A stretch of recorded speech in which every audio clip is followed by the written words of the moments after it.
દાહોદથી મહત્વના સમાચાર સામે આવી રહ્યા છે, જ્યાં હોળીના તહેવારને લઈને દાહોદ પોલીસ સતર્ક બની છે। નશીલા પદાર્થોની હેરાફેરી રોકવા પોલીસ એલર્ટ બની છે, ત્યારે પોલીસે રાત્રિ દરમિયાન કોમ્બિંગની કામગીરી શરૂ કરી છે।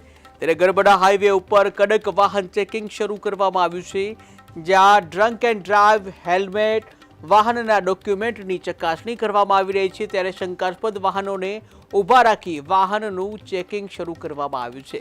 ઉલ્લેખનીય છે કે હોળીનો પર્વ નજીક આવી રહ્યો છે, ત્યારે આ હોળીનો પર્વ નજીક આવતા જ પોલીસ પણ સતર્ક બની છે। દાહોદ પોલીસ સતર્ક બની છે, ત્યારે નશીલા પદાર્થોની હેરાફેરી રોકવા માટે પોલીસ એલર્ટ મોડમાં જોવા મળી છે। પોલીસે રાત્રિ દરમિયાન કોમ્બિંગ શરૂ કરી દીધું છે, જ્યાં સઘન ચેકિંગ કરવામાં આવી રહ્યું છે। ગરબડા હાઈવે ઉપર કડક રીતે વાહન ચેકિંગ કરવામાં આવી રહ્યું છે।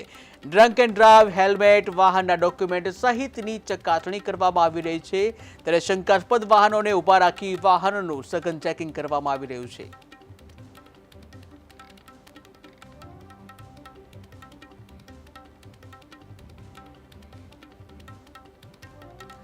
ત્યારે દાહોદમાં હોળીનો પર્વ નજીક આવતો હોય પોલીસ તંત્ર એલર્ટ બન્યું છે, જ્યાં પોલીસ દ્વારા સઘન ચેકિંગ હાથ ધરવામાં આવી રહ્યું છે।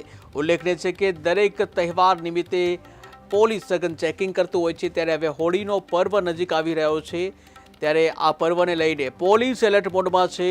દારૂની હેરાફેરી ન થાય, જ્યાં નશીલા પદાર્થોનું વહન ના થાય, તેને લઈને પોલીસ દ્વારા સઘન ચેકિંગ હાથ ધરવામાં આવી રહ્યું છે। ત્યારે દાહોદ ખાતે આ સઘન ચેકિંગ હાથ ધરવામાં આવ્યું છે, જ્યાં પોલીસ એલર્ટ મોડમાં છે। પોલીસ દ્વારા સઘન ચેકિંગ કરવામાં આવી રહ્યું છે, દરેક વાહનનું સઘન ચેકિંગ કરવામાં આવી રહ્યું છે, જ્યાં દારૂની હેરાફેરી, નશીલા પદાર્થ સહિતની હેરાફેરી રોકવા માટે પોલીસ એલર્ટ બની છે।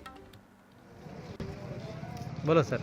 આજ રોજ આગામી સમયમાં આવનારા હોળી ધૂળેટીના પ્રસંગ અન્વયે કોમ્બિંગનું આયોજન કરવામાં આવેલું છે, જે અંતર્ગત રસ્તા ઉપરથી પસાર થતા વાહનો કે જેમાં હેલ્મેટ ના પહેરેલું હોય, સીટ બેલ્ટ ના હોય, વાહનોના પૂરતા કાગળ ના હોય, જેમની પાસે શંકાસ્પદ ગાડીઓ હોય, ગાડીઓમાં કે વ્હીકલની અંદર કોઈ શંકાસ્પદ સામાન હોય, ગાડી ચોરાવશે કે કેમ, લોકો ડ્રંક એન્ડ ડ્રાઈવ કરે છે કે કેમ, નશીલા પદાર્થો સેવન કરે છે કેમ, આ તમામ મુદ્દાઓ ઉપર આ ઉપરાંત નાસ્તા ફરતા આરોપી અને વિવિધ બાબતો ઉપર પોલીસ દ્વારા અલગ અલગ જગ્યાએ ચેકપોઇન્ટ ગોઠવીને ચેકિંગ હાથ ધરવામાં આવી રહેલ છે। બોલો સર। આજ રોજ આગામી સમયમાં આવનારા હોળી ધૂળેટીના પ્રસંગ અન્વયે કોમ્બિંગનું આયોજન કરવામાં આવેલું છે, જે અંતર્ગત રસ્તા